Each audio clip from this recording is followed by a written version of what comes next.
오늘 보실 하나님의 말씀은 사무엘상 14장 말씀입니다. 사무엘상 14장 말씀입니다. 사무엘상 14장 1절에서 15절까지 말씀입니다. 사무엘상 14장 1절에서 15절까지 말씀입니다. 자, 사무엘상 14장 1절에서 15절까지 저와 여러분 한 절씩 교독하겠습니다. 조금만 크게 해주실래요? 여기 제 마이크 조금만 크게 해주시고 에어컨 끄지 않으셔도 될 것 같아요. 예. 자, 같이 봉독하겠습니다. 하루는 사울의 아들 요나단이 자기의 무기를 든 소년에게 이르되 우리가 건너편 블레셋 사람들의 부대로 건너가자 하고 그의 아버지에게는 아뢰지 아니하였더라.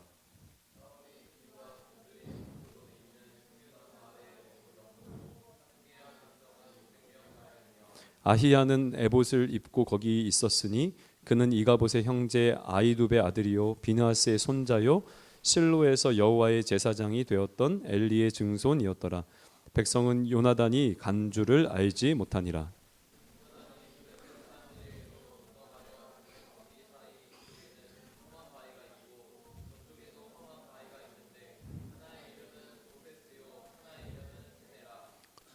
한 바위는 북쪽에서 믹마스 앞에 일어섰고 하나는 남쪽에서 게바 앞에 일어섰더라.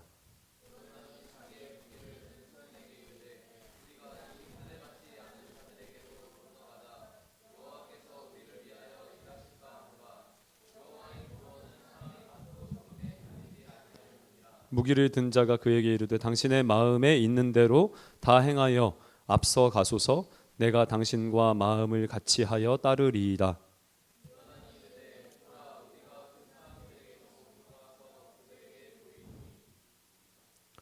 그들이 만일 우리에게 이르기를 우리가 너희에게로 가기를 기다리라 하면 우리는 우리가 있는 곳에 가만히 있어서 그들에게로 올라가지 말 것이요.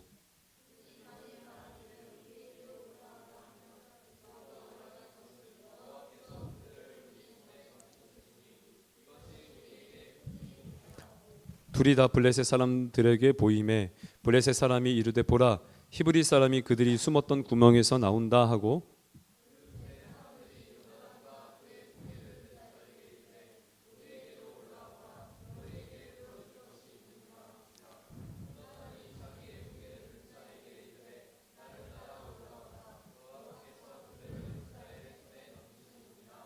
요나단이 손발로 기어 올라갔고 그 무기를 든 자도 따랐더라.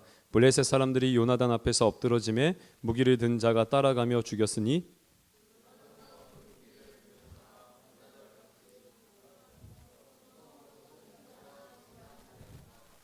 같이 읽겠습니다.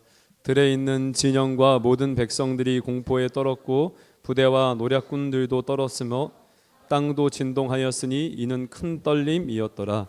아멘. 제가 기도하고 말씀 전하겠습니다. 사랑의 하나님, 오늘 이 시간 주의 말씀을 대면하는데 우리에게 은혜와 또한 말씀을 들을 수 있는 그 마음의 귀를 열어 주셔서 하나님 이 말씀이 우리 심령에 하나님의 말씀으로 새겨지는 역사가 있게 하여 주옵소서. 예수님의 이름으로 기도드립니다. 아멘. 할렐루야.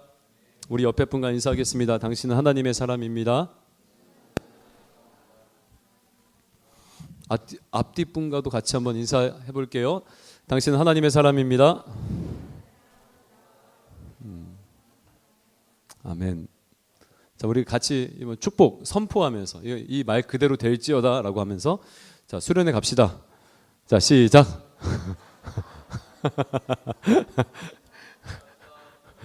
약간 낚인 느낌?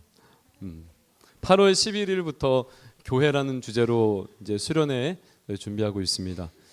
뭐 예정에는 뭐 우리 결혼 강의도 좀 같이 좀 나눠볼까 이런 계획은 있어요. 그래서 지금 여러 가지로 알아보고 있어요. 왜냐하면 가정이 교회의 초석이기 때문에 그렇죠. 그죠? 맞죠? 그래서 이번에 많이 기대하시고 갔으면 좋겠습니다. 할렐루야. 이스라엘과 블레셋과의 전쟁이 아직 끝나지 않았습니다. 정확히 말해서 시작도 안 했어요. 그저 믹마스라는 곳에 그 골짜기 하나를 두고 두 나라가 대치하고 있는 상태였습니다. 사실 이스라엘은 아주 상황이 좋지 않았습니다.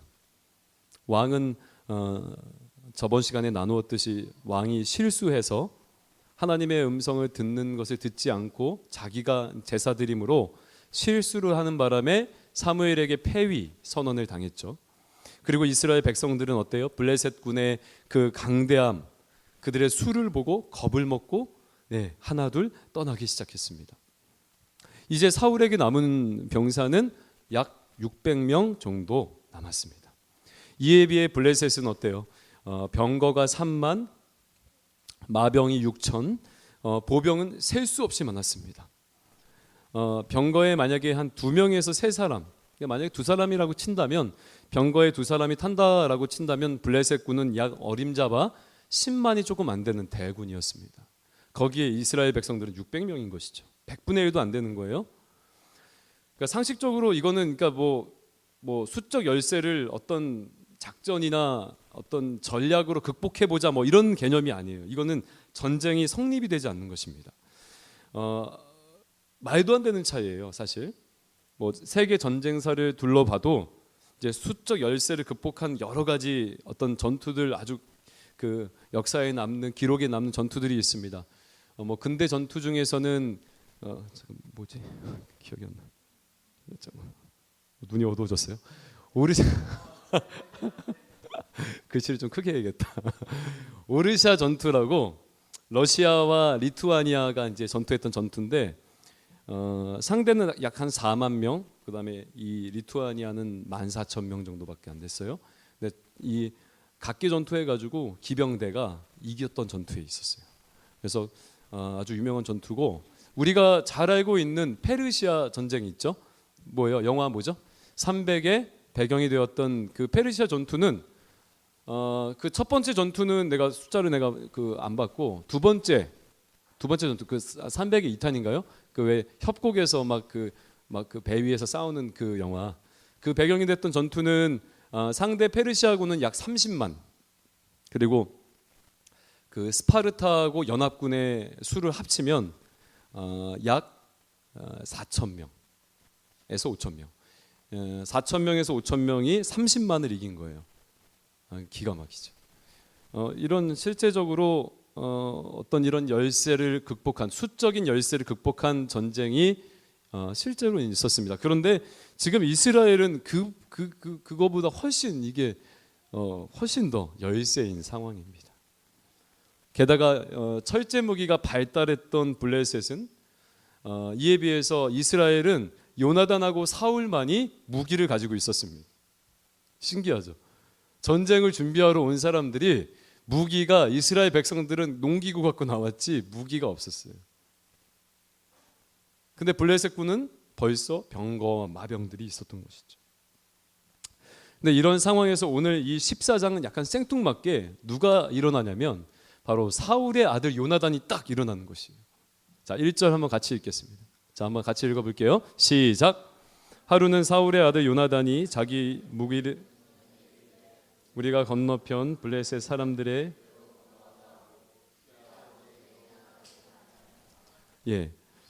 요나단은 자기 무기를 든 소년과 블레셋 진영에 뛰어들자고 이제 사람들 몰래 제안하는 것입니다. 이게 뭔 일인가? 거의 뭐 자살행위죠. 아무리 무모하다고 해도 뭐 이렇게 개인 행동이죠. 거의 무기를 든 자기 어떤 같이 다니는 수행원 같은 애예요. 그 무기를 든 소년과 같이 둘이서 블레셋 그 지금 수십만 10만 대군이 지금 진쳐 있는 저곳에 들어가자라고 했던 것이. 그러니까 뭐 우리가 이렇게 이해해도 될까요? 어쩌면 승산이 없으니까 마지막 해볼 수 있는 건 다 해보는 거예요. 막 그런 거 있잖아요. 막 어린아이들 싸움하다가 보면 진 애들이 악에 받쳐가지고 막 알죠. 막 그 엄마 막 뒤에 오면은 막 이러면서 막 마지막 발악을 다 하는, 승산이 없는데 뭐 그런 느낌일까요? 그러니까 최후의 발악 같은 거예요. 최후의 발악.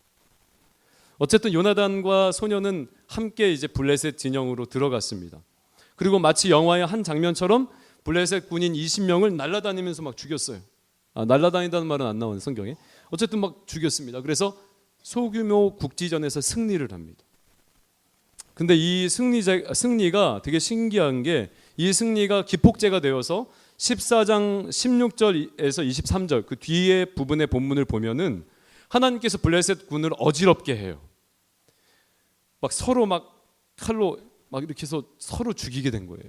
그래서 이스라엘이 이깁니다. 자, 14장 20절 이거 한번 읽어볼게요. 같이 시작. 사울과 그와 함께한 모든 백성이 모여 본즉 블레셋 사람들이 각각 칼로 자기의 동무들을 침으로, 그러니까 이스라엘과 뭐 전면전한 것도 아니고 그냥 요나단이 들어가서 어떤 잠깐 그 한 20명하고 싸워서 이긴 것 외에는 특별히 이스라엘이 한 것이 없는데 아주 특이하게 하나님이 이기게 하신 거예요.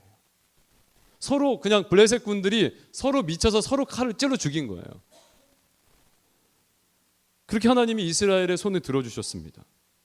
정말 놀라운 일이 일어난 것이죠. 근데 어쨌든 이 일은 누구의 침투로 일어난 것이죠? 요나단의 침투로 시작되었던 거예요. 자, 그러면은 우리가 이 본문을 통해서 이제 이런 사람이 있을까요? 또 약간 내가 이거 한번 한번 맞춰볼게. 여기서 듣는 사람들이 또 이런 사람, 또 기적 같은 이야기 하고 있네. 뭐 이런 마음이 있는, 또 망가 같은 이야기 하고 있네. 뭐 이런 약간 그런 사람도 있어요. 야, 이래서 성경이 이거 진짜 이거 우리가 확인해 봐야 돼. 막 이러면서. 그러니까 약간 지금 우리가 보기에도 너무 좀 망가 같은 일이에요. 갑자기 요나단이 일어나고 요나단이 블레셋 진영으로 들어갔는데 갑자기 하나님께서 블레셋 군을 미치게 해서 서로 칼로 찔러 죽이고, 그래서 결국 이스라엘이 만화 같은 승리를, 그러니까 요나단의 무모한 용기와 이스라엘의 만화 같은 승리. 여러분 이거 많이 어디서 등장하는 것 같지 않아요? 간증자들 돌아다니는 사람들 이렇게 봤어요? 간증자들? 간증하시는 분들 보면 대부분 이런 간증하시는 분들이 많습니다. 정말 나는 아무것도 없었고 정말 소망도 보이지 않는 상황에서 무대포로 저지르고 보니까 하나님이 알아서 하시더라. 여러분 이런 식의 믿음 여러분 할 수 있어요? 막 이러면서 하는 간증자들 많이 봤어요? 저는 많이 봤는데 여기 안 봤나 보네.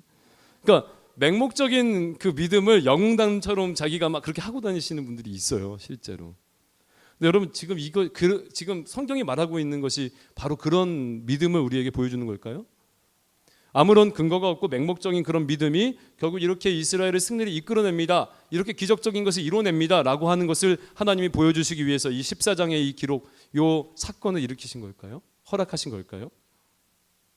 여러분 아니에요. 믿음은 맹목적인 것이 아닙니다.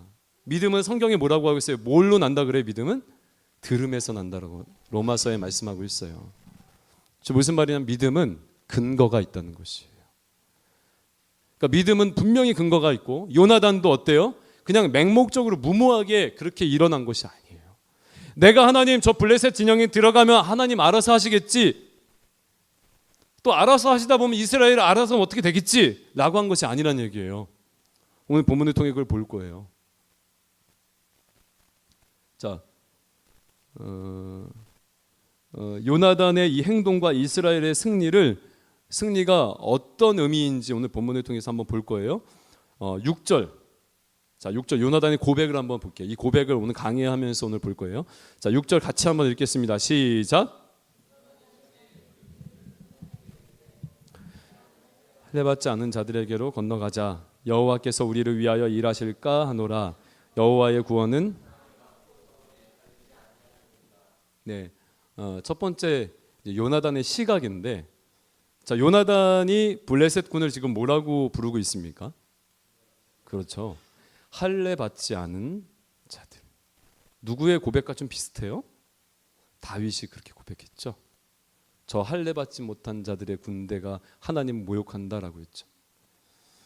여러분 이게 무슨 말이냐면 하나님의 약속을 받지 못한 외인이다라는 얘기예요.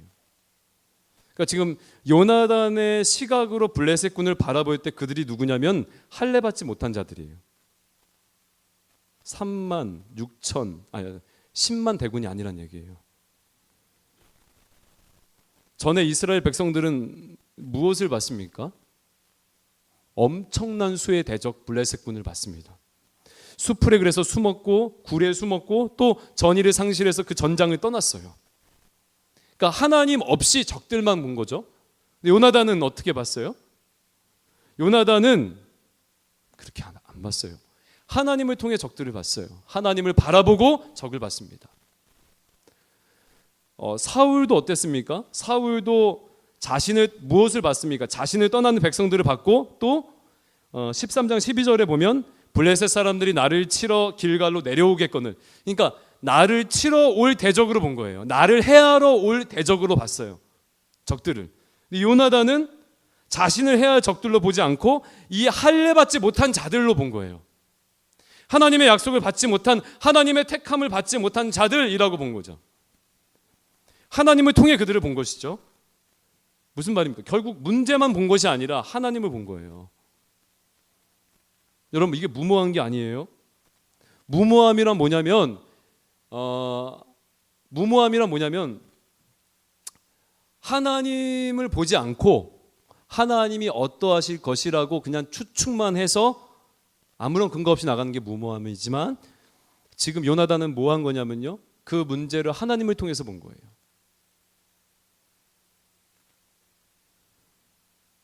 하나님이 어떤 분인지 기억하고 하나님이 어떠한 분이시라는 그 사실을 붙든 것이죠. 하나님께서 택하신 백성은 절대 주께서 놓지 않으신다라는 그 약속을 붙들고 그들을 본 거예요. 할례 받지 못한 자들. 이게 믿음이에요, 여러분. 맹목적인 게 아닙니다. 누가 근거가 된 거예요? 하나님이 근거가 된 것이죠. 여러분, 우리 성도들이 이 근거를 놓치고 있기 때문에 두려워 떠는 거예요.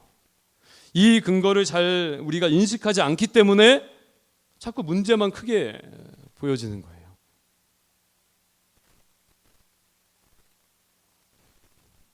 여러분, 그러나 우리 성도들은 두려워할 필요가 없는 것이 근거가 있기 때문입니다.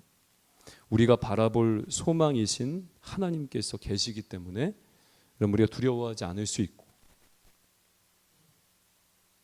그 문제를 그냥 문제로 볼 수 있는 거예요. 할렐루야, 아멘. 자, 그리고 두 번째, 요나단의 고백을 다시 한번 읽어볼게요. 오늘 6절 이거 외울 거예요. 같이 한번 읽어볼게요. 시작.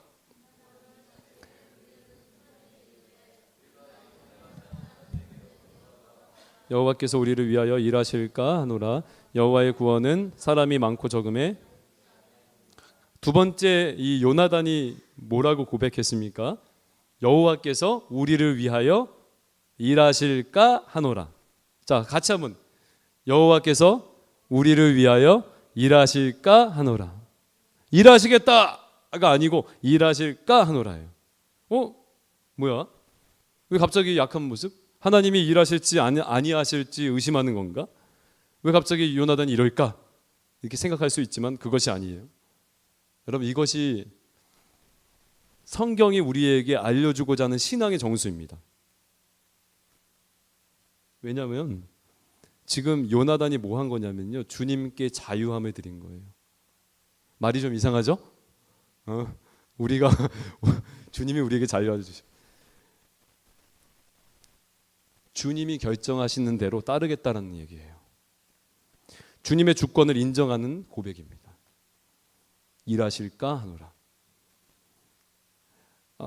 하나님께서 온 세상의 주관자이신 것을 인정한 것이고 그분의 인도함에 철저하게 따르겠다라고 하는 고백입니다. 이게 믿음이에요. 근거는 뭐예요? 하나님의 허락이에요. 자, 그래서 실제 이 요나단이 사인을 구해요. 자, 10절 한번 같이 제가 읽을게요. 그들이 만일 말하기를 우리에게로 올라오라고 하면 우리가 올라갈 것은 여호와께서 그들을 우리 손에 넘기셨음이니 이것이 우리에게 표징이 되니라. 그러니까 그 골짜기 밑에서 딱 봤을 때 그들이 내려오면 이것은 안 되는 싸움이고 하나님이 허락하지 않은 거고, 그들이 올라오라고 하면은 이것이 하나님이 허락한 표징이다라고 이들이 실제로 그렇게 한 다음에 올라간 거예요. 하나님의 허락을 받은 다음에 올라간 거예요. 하나님의 허락이 난 후에 올라간 것이죠. 여러분, 잘 생각해 보세요. 이전에 봤던 사울의 모습과 정반대이지 않습니까? 사울이 어땠습니까? 주님의 결정과 지시를 기다리지 않아서 패위당했죠. 자기 목적 달성하는 데만 눈이 멀었어요. 빨리 저 대군이 모이는데 빨리 전쟁을 해야지 라고 하면서 자기가 제사를 드린 거예요. 원래는 사무엘을 통해서 하나님의 지시를 받아야 하는데 그냥 그 전쟁에서 빨리 어떻게 하는 것이 그에게 목적이 된 것이죠. 그러니까 내가 원하는 것을 얻어내기 위해서 어떤 종교적인 의무를 다한 거예요. 지금 사울은 이런 것이에요. 요나단은 주님이 우리를 위해 일하실까 하노란데, 사울은 주님이 우리를 위해 일하셔야만 해, 그래서 내가 이걸 할 거야 라는 것이죠. 차이가 여러분 보이세요? 여러분 지금 이스라엘 민족이 계속 고난당하는 이유가 이거예요. 여러분 하나님을 조정하지 말란 얘기예요. 자꾸 교회의 권위에 순종하고 교회를 자꾸만 조정하고 판단하지 말란 얘기예요. 지금 우리가 이거 되게 실수 많이 합니다. 되게 실수 많이 해요. 여러분들 앞에 서 있는 제가 그냥 여러분들보다 약 한 8, 9년, 10년, 15년, 20년 많은 사람일 뿐인가요? 사실 지식적으로 지혜나 뭐 여러 가지 따졌을 때 여러분보다 나은 것이 별로 없는 사람이에요. 근데 하나님 두신 이유가 뭘까요? 여러분들 각 부서에 지금 섬기는 선생님들이 있는데 그 부서에 교역자를 두신 이유가 뭘까요?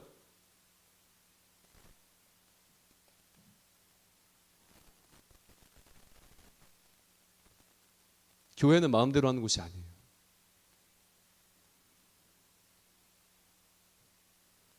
사울 왕이 폐위당한 이유는 그의 그 주술적인 신앙 때문에 그렇습니다. 기복적이고 주술적인 신앙. 내가 이것을 위해서 하나님을 이용하는 것. 하나님이 주인이고 하나님의 뜻에 내가 순복하는 것이 아니라 나의 뜻은 이것인데 하나님이 도와주실까 하는 자기중심적인 신앙. 하나님의 주권에 순복하려는 것이 아니라 내 소원, 내 열심, 내 만족을 위해서 하나님을 또 신앙을 도구화한 것이죠. 솔직히 여러분 까놓고 우리끼리밖에 없으니까 까놓고 정말 주의 뜻대로 살고자 손해보고 또 좀 기다려야 되고 남들보다 좀 뒤처져야 되는데 여러분 진짜 그렇게 하고 있습니까? 여러분들의 신앙이 진짜 하나님 주권적인 그 신앙이라면 과연 여러분들 하나님의 뜻에 여러분 뜻이 맞지 않을 때 정말 기다리고 순복하고 그 앞에 자꾸 엎드러지고 그러고 있냐고요. 저는 기도 안 하는 거 보면 참 이상해요. 그렇게 순종하는 게 쉬운 것인가? 그게 부르짖고 안 부르짖고 이거는 뭐 개인적인 어떤 성향 차이라고는 하지만 그 영혼 깊은 곳에서부터 그런 부르짖음이 없는 것이 신기하다고요. 매주 한 번, 두 번, 세 번, 네 번씩 하나님의 뜻을 듣는데 공적으로 어떤 사람들은 성경 말씀 보면서 매일매일 듣는데 그 뜻에 순복하지 않고 그 뜻에 순종하는 것이 그렇게 쉬운지 어떻게 기도하지 않을 수 있냐고요. 자기 능력으로 그렇게 가능하냐고요.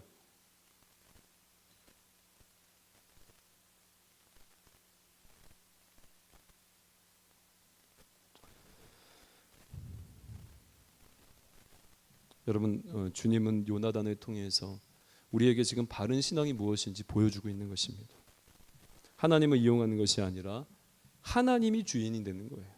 할렐루야. 하나님께서 우리를 위하시지만 여러분 이 요나단의 고백 보세요. 하나님이 우리를 위하시지만 또 적들을 능히 무찌를 수 있는 그런 전능하신 분이시지만 그럼에도 불구하고 주님의 허락, 주님의 뜻일 경우엔 내가 가겠습니다 아니에요. 지금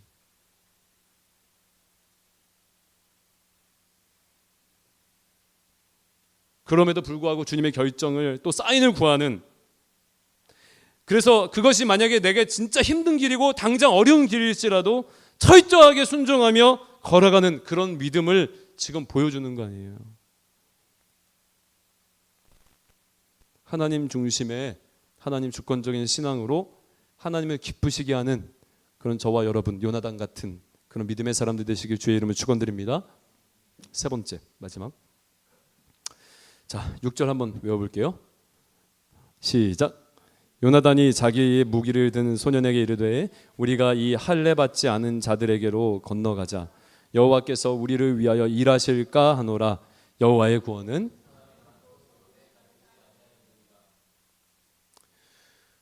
구원은 사람의 많고 적음에 달리지 아니하였느니라. 이게 무슨 고백일까요? 얼핏 보기에는 대단한 고백인 거예요. 믿음의 고백. 단순히 하나님이 능력의 하나님이니까 전능하신 분이니까 아무 걱정 없다라는 그런 정도의 고백이 아니에요. 무슨 뜻이냐면 여러분 좀 주목하세요. 여러분들에게 생각을 요하는 설교이기 때문에 그래요. 저도 많이 생각했어요. 나 이거 묵상할 때 우리 아내 옆에서 묵상하면 되게 잘 돼. 우리 아내가 옆에서 기도하고 그림 그리고 막 이럴 때 옆에서 이렇게 묵상하면 진짜 잘 되더라고. 하나님께서 진짜 이렇게 잘 들려주시고 보여주시는데 그래서 그 때문에 많이 생각했어요. 여러분 이게 하나님께서 자기 백성을 구원하는 데 있어서 하나님께서 어떻게 하시든지 하나님의 방식과 방법으로 어떻게 하시든지 그것을 따르겠다라고 하는 믿음이에요.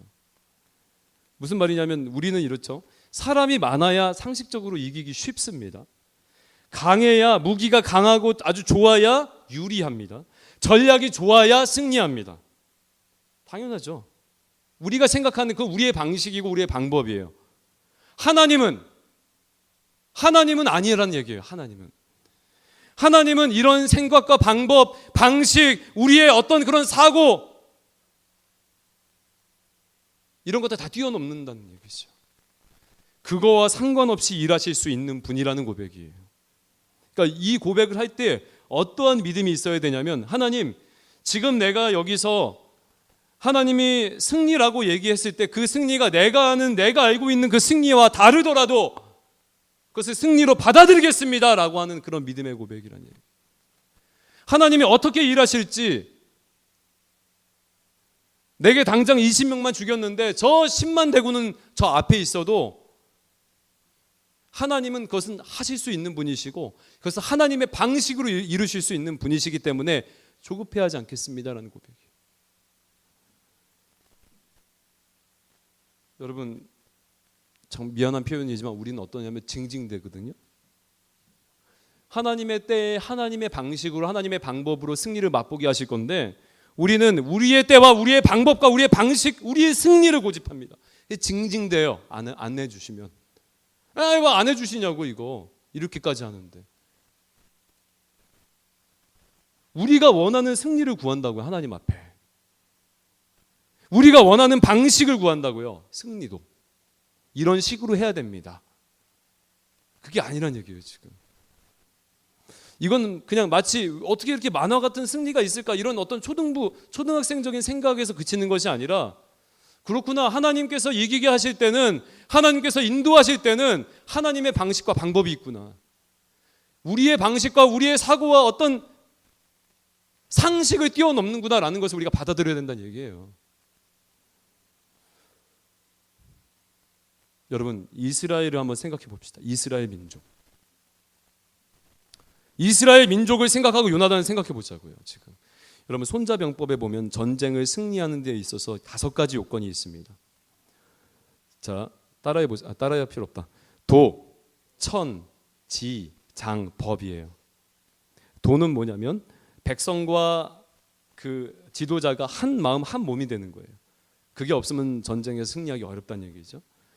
천은 뭐냐면 어떤 낮과 밤, 기후적인 어떤 조건, 자연적인 어떤 그런 기후나 시간적인 조건을 얘기하고, 지는 뭐냐면 지형적인 조건, 필수입니다. 여러분 페르시아 전쟁에서 그들이 이긴 이유가 지형적인 조건을 이용했어요. 협곡. 장이란 뭐냐면 장수의 기량을 얘기해요. 얼마나 군대가 그 장수가 뛰어난가. 그러니까 법이 뭐냐면 마지막으로 군대의 조직이나 장비 그리고 규모를 얘기합니다. 그러니까 이 5가지가 다 충족이 돼야지 승리가 되고, 지금 이스라엘을 보니까 거의 대부분이 갖춰지지 않았습니다. 사무엘상 13장 8절에 보면 백성이 사울에게서 뭐 한다 그랬어요? 흩어졌다 그랬어요. 그러니까 지도자와 백성들이 한 몸이 아닌 것이죠. 또 지형적인 조건도 불리합니다. 협곡을 가운데 두고 요나단이 올라갈 때는 아래에서 위로 올라갔어요. 그죠? 그리고 여러분 그 생각해 보세요. 요나단의 전투력은 나와 있지 않지만 그 규모를 보세요. 상대는 10만 대군이에요. 그러니까 이스라엘은 지금 전쟁에서 승리할 수 있는 요건이 제대로 갖춰지지 않았다는 얘기예요. 아니 전혀 갖춰지지 않았다는 얘기예요.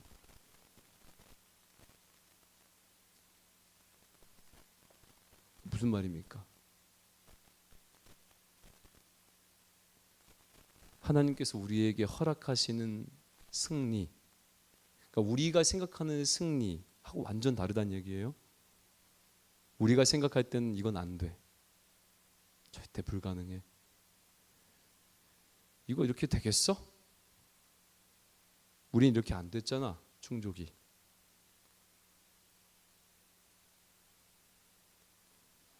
인간이 생각할 수 있고 또 기대할 수 있는 그 모든 것들이 끊어진 상태가 지금 이스라엘의 상태였는데 하나님께서 여기서 승리를 끌어내신 거예요.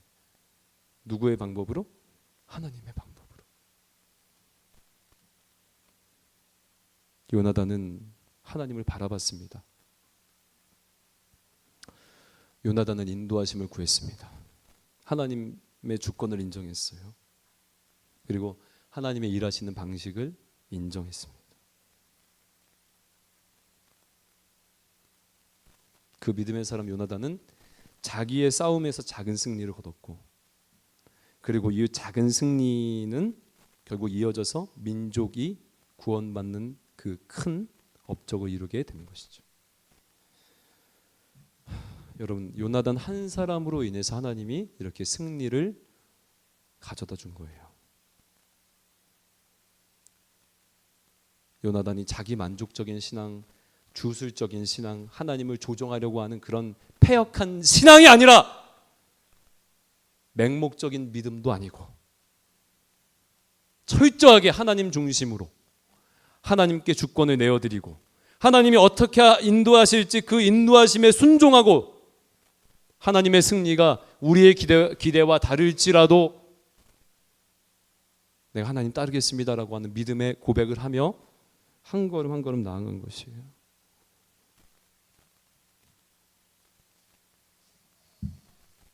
이 믿음의 사람 한 명만 있어도 소망이 있습니다. 할렐루야. 믿음의 사람 요나단 이 한 사람의 순종이 바로 민족의 구원으로 연결되었습니다. 이 전체적인 그림을 보고 두 가지로 적용하고 오늘 마칠 텐데, 로마서 5장 19절 같이 읽겠습니다. 시작. 이거 아닌데. 잠깐만. 5장 19절. 이거야?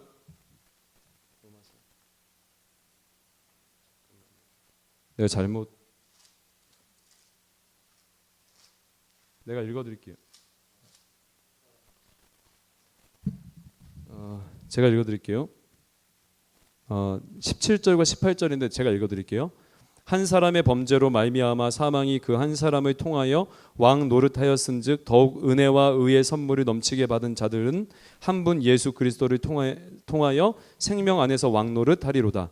그런즉 한 범죄로 많은 사람이 정죄에 이른 것 같이 한 의로운 행위로 말미암아 많은 사람이 의롭다 하심을 받아 생명에 이르렀느니라.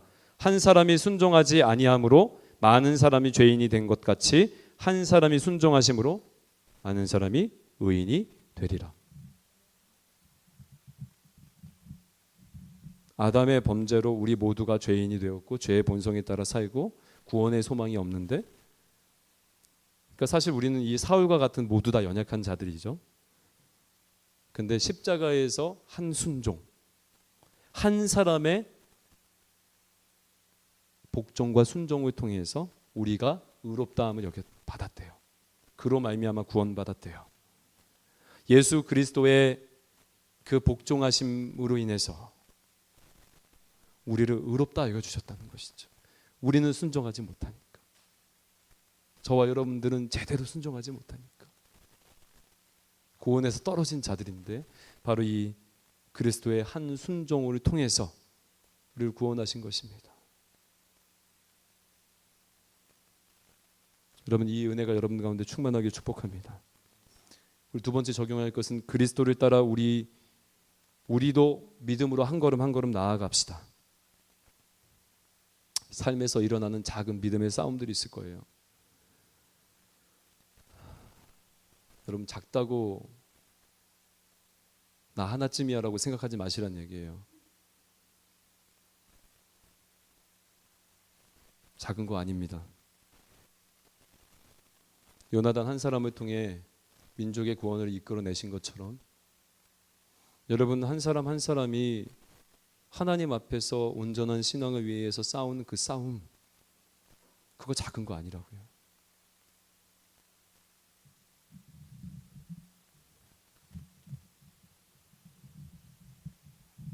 오늘 말씀을 정리하면 요나단은 믿음이 있었어요. 그 믿음은 맹목적인 것이 아니라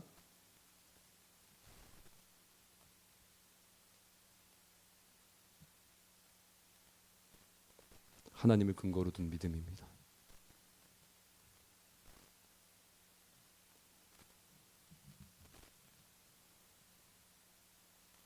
하나님께서 어떤 분인지 이 요나단은 알고 있었습니다. 그 하나님을 통해서 대적들을 봤어요. 그리고 하나님의 주권을 인정했습니다. 여호와께서 우리를 위하여 일하실까 하노라. 그리고 여호와의 방식을 인정하고 나아갔습니다.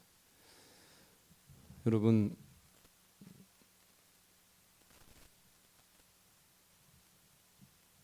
이제 좀 우리 중심적인, 나 중심적인, 근거 없는 맹목적인 그런 믿음과 신앙에서 좀 벗어나서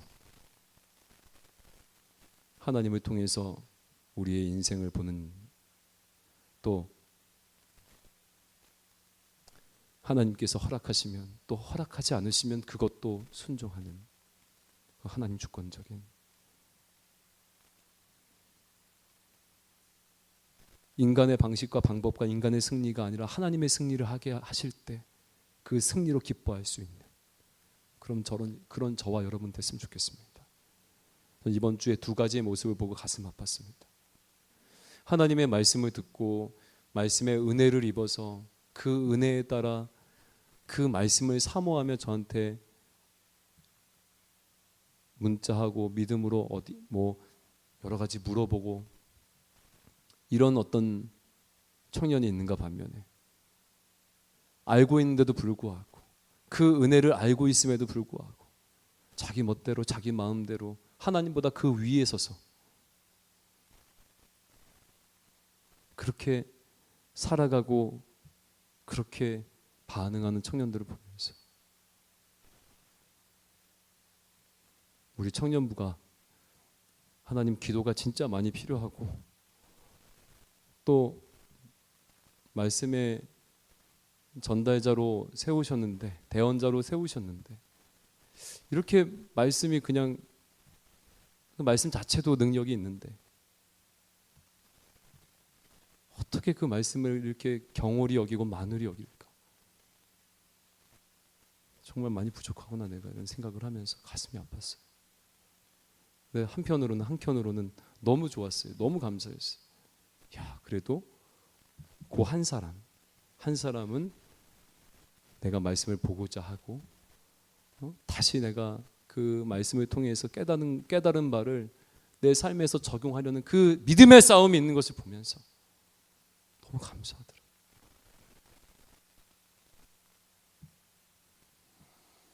여러분, 설교는 제가 생각했을 때 설교는 전달하는 것 이상입니다. 내 안에서 말씀 붙들고 눈물로 귀 짜며 또 들리지 않고 깨닫지 못할 때는 떼써가며 그렇게 깨닫고 그 깨달은 것에서 그치지 않고 오니 이 말씀대로 내 삶에서 적용하면서 여러분들에게 전하는 설교는 능력이 있습니다. 여기 리더들이 있어요. 교사들이 있습니다. 요즘 목사님들 뭐 다른 사람 설교 가져오고 책 베껴 가지고 좋은 것들만 따가지고 하는 설교 능력이 없어요. 거짓말 아닙니다. 듣기에는 우리가 이성적으로 깰 수가 있어요. 그러나 여러분, 이성은 믿음 위에 세워지는 것이에요.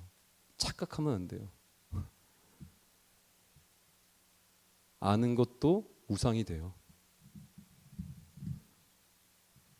교사들 이번에 수련회 너무 많이 수고했어요. 그리고 앞으로 수고해야 될 교사들이 있습니다.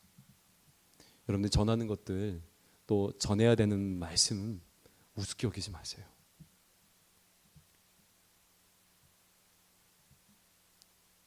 그것으로 인해서 아이들이 하나님 보는 거예요. 여러분들 삶을 통해서 보는 거예요. 말씀은 그렇게 하고 마음대로 살아봐. 말씀의 능력이, 하나님의 이름이 나 때문에 떨어지는 거야. 애들 안에선 이게 혼란스러운 거야. 뭐야, 말씀 저렇게 하면서 저렇게 가르치면서 지는, 그럼 말씀의 능력이 없거나 이거 다 사기네 라고 생각하는 것이죠.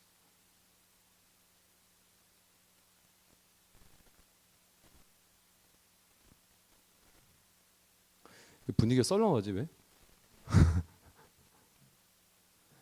사랑하는 청년 여러분, 요나단의 믿음, 이거 뭐 그냥 망가 같은 그런 거 아니에요. 할렐루야. 기억하시고 오늘도 우리가 하나님 주권적인 믿음을 가지고 승리하는 저와 여러분들에게, 주의 말씀을 듣는 그 싸움을 하는, 주께서 인도하시는 대로 믿음으로 따라가고 순종하는 그 싸움을 하는, 다른 싸움은 제발 하지 마. 여러분, 우리 안에서 다른 싸움 하지 마요. 시간 낭비고 돈 낭비고 에너지 낭비야. 싸움하지 마요. 하나님 앞에서 싸움해요. 응? 기도회 좀 나와요. 좀 금요 기도회 좀. 내가 기도 인도하는 게 그렇게 싫어? 기도회 잠깐 나온다고 뭐 그게 인생에 그게 큰 적어 된다고 기도회 좀 나와. 왜 안 나오냐? 여기 50명 지금 있는데 뭐 이렇게 안 나와? 기도하는 게 그렇게 싫어? 그 분위기가 싫어? 내가 말씀드릴게, 목사님한테. 저희는 분위기가 싫어서 안 된다고. 따르게 바꾸자. 그 따라가야지. 순종해야지. 어린애냐?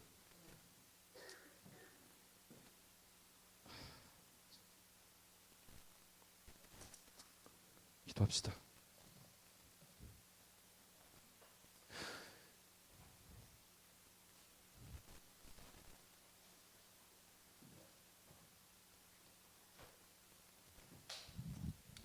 저는